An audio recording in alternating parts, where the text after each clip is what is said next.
Hey guys, so today I thought I'd share with you another new editions video. I'm telling you guys, the last few weeks or so have been really good for me, like the last 2 to 3 weeks especially. I picked up some really cool stuff. I got quite a bit of a variety here to share with you today. And I've been going on some little trips here and there, people's houses and businesses and everything. And I haven't always found stuff at every one of those stops, but you make connections over the years and everything. You kind of get your name out there. This is a tip I've given multiple times in videos.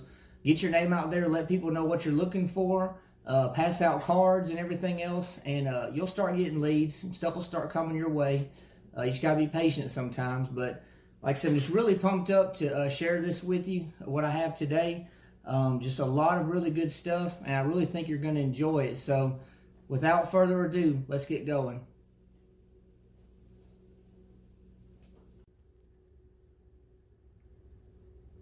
All right, so here we go. As you see, I got quite a bit of good stuff here on the table. Just kind of want to pan for a second, just kind of show you guys. I'll go ahead and get started here in this left corner here. So I've got two Japanese flags. First one, is this meatball flag. And it's got some Japanese writing on there. And then it also has, I guess it's cities or random places. It's Sugi, I guess, Yokohama. Up here it just says Japan. Tokyo. And then, looks like Mount Fuji, I guess, or Fiji. Anyway, so I got this one here. And then underneath it, I got a rising sun flag. There's no names or, words or anything marks on it. But I actually got this, found a guy on Facebook selling them. And I was the first one to reach out to him, went to his house. And I got both flags for $80, basically $40 a piece. I asked him where he got them. He said a family friend who was in the military gave them to him years ago. He didn't know anything about the man's service or anything. But, It's always good to try to get some kind of a story or background with the item, but at the same time, you got to be careful just to buy the item, don't buy the story, because communication, information gets twisted sometimes or misunderstood or forgotten or whatever else. So always buy the item. But for $80, I'm very pleased with both of these flags. I think it did really good. It's my second meatball flag. The only thing is I got to figure out where I'm going to put these in my man cave because I've pretty much outgrown it already. Might just have to take over the whole house with my collection. I don't know. Just don't tell the wife. Moving on here. I'll go ahead and start down here at the bottom after that. So I got several books here. Most of you guys know I love to read books, especially World War II, autobiographies or, specific writers. Like I'll even show you Alex Kershaw. He is my favorite author. I love this guy. He writes so many good books on World War II and everything. I mean, he puts you like right there in the battles, in the foxholes, on the landing craft. So this is a book I'm actually reading now, The First Wave, about halfway through it. Great book on D-Day. Read that.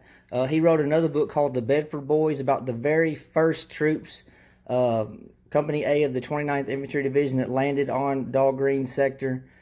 From Bedford, Virginia. I've read that book 3 times. I might read it again. It's so good. But some of these books, actually all of these came from the Goodwill bookstore. I go to Goodwill bookstore pretty often to get movies and books and stuff. But some of them, I've never even heard of. But this one right here, I'm real eager to read this one, Every Man a Hero. On Desperate Ground, talk about, the Marines at the Chosin Reservoir in the Korean War. My grandfather fought in that battle.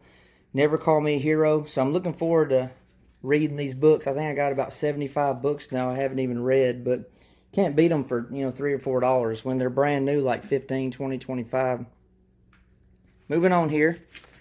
So, I was yard selling a couple weekends ago, and randomly stopped at one. It had to park on the street, had to, walk up the driveway. The house was up on a hill. Got up there, and, saw a bunch of baby stuff and a bunch of other crap. And my wife was with me and youngest daughter, and they were already over it, in just a few minutes. But I wanted to keep looking. Sometimes it's what you gotta do, just keep looking. And they had already gone back to the vehicle, and something caught my eye, and it was this. It was folded over, and I got to looking at it and everything. I was like, wow, that's really cool. I knew it wasn't World War II. I actually looked in here, and it's dated 1980. And it's got the patch there. I haven't even looked up to see what that is. It's got name Phillips, marksman badge for rifle and grenade. And got a few ribbons there. And believe it or not, I asked the lady, I said, what do you want for this military jacket? And she said $1. I got this for $1. Realistically, this could probably go for maybe, I don't know, 20, 25 bucks, $30, because it has some stuff going for it. So $1 at a yard sale. And like I said, it's dated 1980. And something that stood out to me, I'm actually going to use this jacket in a real soon video, maybe even tomorrow or later this week. But what's interesting about this jacket is most of you just looking at it wouldn't catch it right off the bat. But what it is, this is a female jacket because the buttons are reversed. Now, if you were to be putting this on, this particular jacket, these buttons here would be on the left. Whereas, you know, men's jackets, they're on the right. So this belonged to a female officer. See, she was a sergeant. Sergeant Phillips. And you see it's also got the slit pockets here. Female jackets had slit pockets to kind of go at a diagonal slant. But for $1, man, I just couldn't believe that. You know, I don't really collect stuff from the, you know, really after Vietnam, after the 60s. But, you know, 1980 for $1, you know, I got it. Good deal. I'm happy to add that. I'm going to save those for last. Right here, I actually went to a flea market where I got that helmet. And I got these right here. And it's actually 3 rounds. They're World War I. I should have already had them out. But let me... Oh, crap. Anyways, sorry. This one here, look. If I can get to focus. Come on. Anyways, I'm having technical difficulties here. Sorry about the delay. Anyways, so it's 1917. Anyways, it's trying. These two right here are actually dated 1918. So, you know, that's really cool. Which I know this one's just a dummy round, but not bad. Got that for $3. Today, I actually went on a small pick and actually saw a yard sale. I was like, you know what? I'll go ahead and stop. I got this right here. Piece of trench art, right? It's got some numbers and stuff on there. I can't read what it's 338. And then you got a 117. Then there's a 37-85. See, it's got flaming bomb ordnance right there. I mean, I would guess this is World War I. I'm not sure. Could be World War II. Who knows? But anyways, pretty cool how they got the etching on there. And I just realized it actually says souvenir on there. I didn't even catch that. It's got the word souvenir. But anyway, so I got this for $1. $1 at a yard sale. Same yard sale. Got these binoculars here in this case. They're actually stuck in there. But a really nice case. It says something here on the bottom. It looks like it's, I don't even know, maybe in French, I believe. But right up here, it actually says Paris on the underside. I don't know what that says. I guess it's the company that made it or anything, or, you know, whatever, but I don't know. These things look old. These might be close to 100 years old or older than that. Who knows? But anyways, got this for $5 with the case. Binoculars, old binoculars, $5 with the case. Can't beat that. Awesome. Random yard sale. Right here, I got this rifle sling. I went to a thrift store a couple weeks ago. Got this rifle sling for $1. You know, you can't beat getting a rifle sling, especially a leather one, for $1. Pretty nice. Didn't see a maker mark or anything. I'm pretty sure it's not military. It's modeled after like the Springfield 03 slings that, you know, the Grand slings. $1 for that. Got a really good friend named Mr. Norman, and I bought some stuff from him this year, and it might have been late last year. I can't even remember now, but got a lot of stuff from him. A really good man. I appreciate his friendship and everything, and he encourages me to continue to make videos and you know, spread the love and passion of, you know, collecting military stuff so we can keep this thing going for generations to come. He actually sent me this in the mail as a gift, and I'll show you.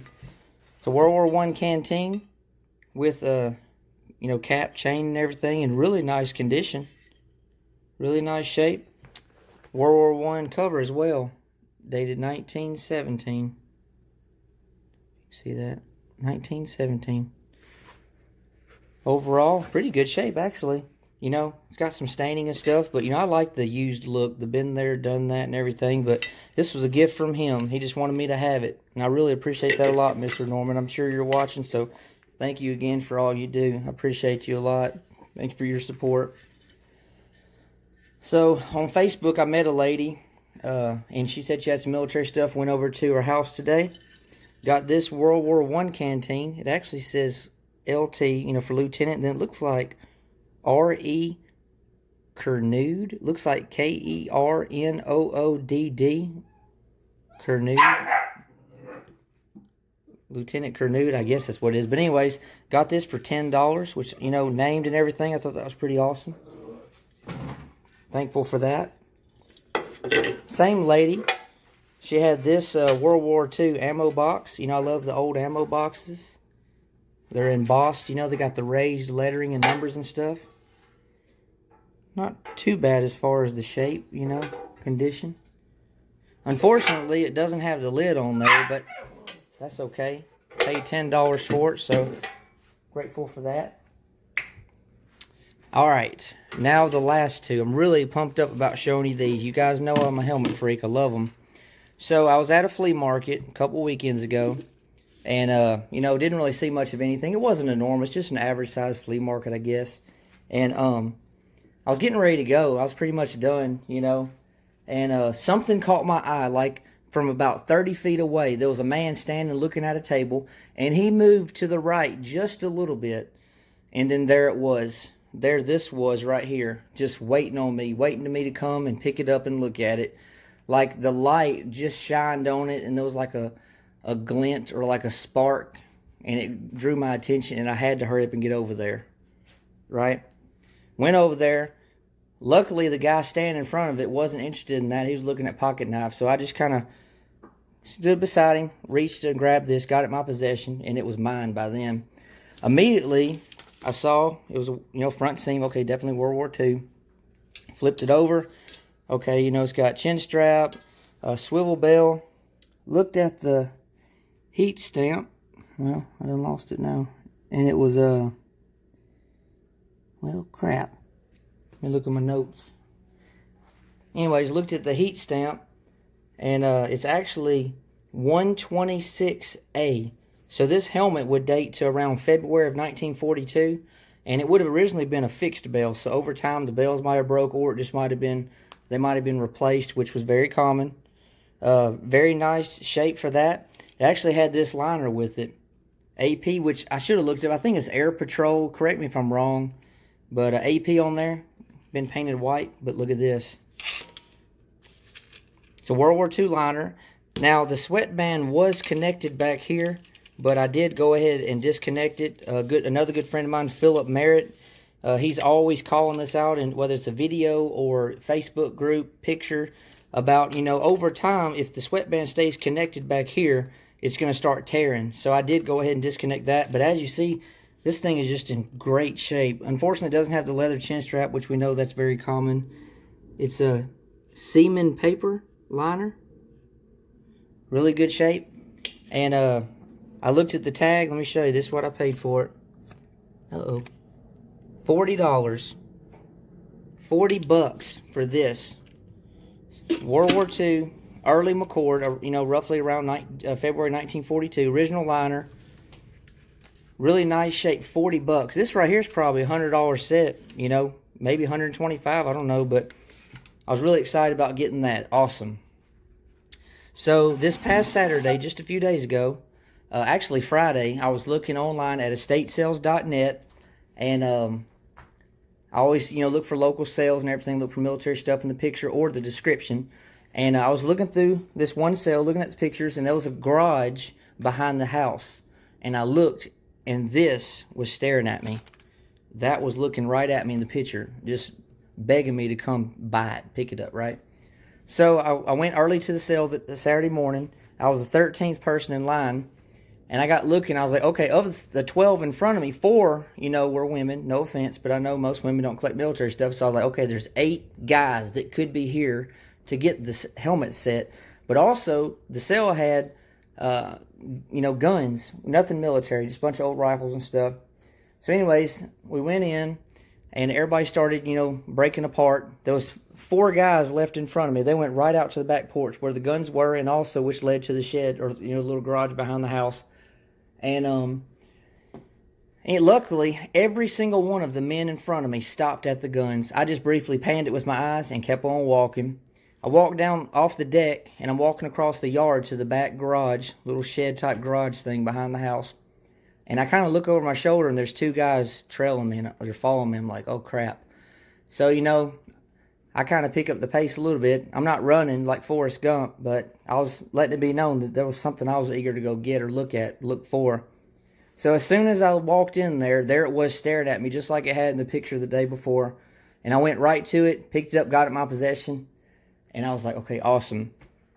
Right when I turned around, this one guy came around the corner and looked and saw me with the helmet, and he had a look of defeat on his face. I know that's what he came for, because he was in shock. He couldn't believe it that I'd beat him to it. Didn't say nothing to me, but he just turned around in a walk of shame and left. Now, I shouldn't say that, though. You know, I mean, it's great there's other collectors out there. I was just glad I was the first one to get to it. But anyway, so got it. Was looking it over. You know, in the picture, I wasn't sure if it was World War II. There was no up-close photos, but I looked at it. Look, front seam, okay, World War II. Lieutenant stripe, right? Didn't see much else as far as the outside. A little rough, paint flaking and stuff. The inside, you know, this was a helmet used by the Navy. See, it's got the navy gray in there. And I haven't found the heat stamp on this yet. You know, I'm sure I will with magnifying glass. But this helmet has so much that's been painted over. It's got, there's actually an O and a 22 and some numbers under the paint. I want to remove the paint just so I can see that. And then right under here, I don't know if you can see it, there's all kind of writing and stuff and letters and words and stuff. I'm sure it's probably his name. Could be his unit or a soldier's unit. I did see where's it at? I can't see where it is now. Anyways, I think it's right here. Bear with me. Well, anyways, this helmet, I saw the letter G, and it looked like the last name Hollis. G. Hollis or something. But anyways, it might be hard to tell in the video for you guys, but there's so much writing under there. And I'm going to do a paint removal. I'm not going to do anything at all to the outside. I know some people frown on paint removals and stuff, and I've been bashed, but, you know, I could care less. I really don't care. Not that I necessarily don't care, but, you know, people got their own opinion. And I think removing paint, especially on the inside, you know, to reveal a name or a unit or something that can give you more information or possible background about the helmet, there's absolutely nothing wrong with that at all. And, I mean, I know there's people probably watching right now disagreeing with me, but it's just my opinion. There's nothing wrong with removing paint, especially on the inside of the helmet. Now, on the outside, you do got to be careful. Use wisdom, good judgment. I mean, you don't want to mess something up. But I've uncovered a lot of really good stuff by doing paint removals, whereas I wouldn't have found it out, wouldn't have known the soldier's name or unit or nothing if I hadn't did that, because it was just painted over with layers and layers of paint. So just use your own discretion when you do paint removals, but I think it's a good thing in certain situations. It had this liner here. I'm guessing that's Shore Patrol, if I'm not mistaken. Look. 3rd Armored Spearhead, right? And look at this. Another World War II liner. Now, I didn't remove the clips yet from the sweatband, but this one's actually, you know, pretty toasted. It appears to be all there, even the leather chin strap. But you know, it's broken in half. And you see, it's misshapen. Like it won't even fit in the helmet, and I'm not going to force it because I noticed paint's already starting to chip up here, and I don't want to remove the SP anymore or the P anymore than this. So I'm not going to force it in there, but it's pretty toasted. But at least it's there. You know what I mean? It's there, which is really cool.